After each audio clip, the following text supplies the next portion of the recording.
Well, it's congratulations to Frank Lampard and his men at Chelsea. They are through to the knockout stages of the UEFA Champions League. Stevie Nicol is here with me. Stevie, a nice little away win over Rennes this time. They didn't really make it easy, though, after dominating in the first half. But job done, right?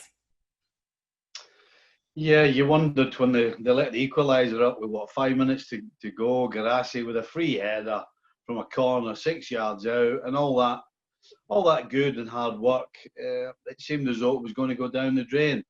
Yes, it would have been a point, but this Chelsea side don't want a point. They want 3 points, and they actually, before Giroud got the winner, Chilwell had a header that could have put them ahead even before that. So they deserved the win, but as you said, they didn't have to make it difficult. They definitely did make it a little difficult for them because the first half they completely dominated. There's a bit of talk of how, of course, we know that Chelsea in the recent times have prided getting a lot more clean sheets than they did before. So they've been working on the defense. That's your area of expertise. But there's a thought that when they focus too much on defending so well, that they take such a huge step back in the attacking, that they're not getting the balance right. How do you see it, Stevie? I don't think you could turn around and say that right now. I think you could say that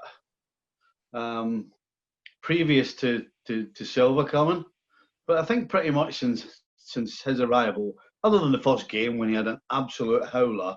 Oh, by the way, we have to mention a howler today because Timo Werner, Yes. after 3 minutes, he will never miss an easier chance than that. The rest of his career, I'm going to say, from 6 yards out in the middle of the goal, all he had to do was open his foot and side foot it, and he put it about 20 foot over the bar. It was incredible. Anyway, I just had to mention that. But no, I think generally since Silva's come, they've been really settled. It was a bad goal to lose, but at the same time, it's about when you lose goals. And the fact is, even had Chelsea drawn this game, they would still have qualified. So if you're going to lose a goal and then you can then work on it, now is the time to do it. So they got away with it, and that's half the battle. Two people I want to talk about, of course, starting with the one who scored the winner, Olivier Giroud. He's bigger than me and you.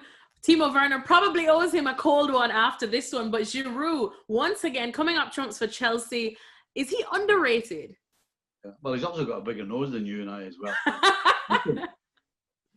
I think what we've seen from Giroud over the last 18 months, 2 years, is what a professional he is. Mm-hmm. You know, to be on the bench so much, but then even when he gets a start, to give everything, first of all for the team, then himself, and then for him to be coming off the bench and actually making a huge contribution, not just today scoring that goal, but every time he's come off the bench, he's actually.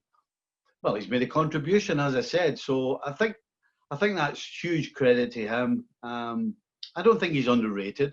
I don't think he's a guy that you start every single game. Yes, you can use him, but I think he certainly makes an impact coming off the bench. And if you ever needed proof of that, you saw it today with a winner. Great header, fantastic header. And what about the man who scored the first goal, Callum Hudson-Odoi? I mean, ever since Chelsea brought in reinforcements, and we assume they're going to continue to bring in reinforcements, there's all this talk about, his future in the side. This was a chance, and I think he took it well. How did you think? I think it's fair to say you could quote a slow burner at Hudson-Odoi because, again, a couple of years ago, this guy came from nowhere and was the next coming. You know, all of a sudden Bayern wanted him, and then he's had a kind of horrendous 18 months with injuries as much as anything else, and so he's just beginning now to make an impact. Scored a great goal today. Actually, could have scored another one that he put wide. But no, he's now. It looks like he's now maturing a little. He's now got a consistency about him. He's actually got something on the end of his good play, his good movement, his good dribbling. And so that, again, can only be fantastic for Chelsea and, of course, Frank Lampard. Thanks so much for watching ESPN on YouTube. And for more sports highlights and analysis, be sure to download the ESPN app. And for premium content and live streaming, subscribe to ESPN+.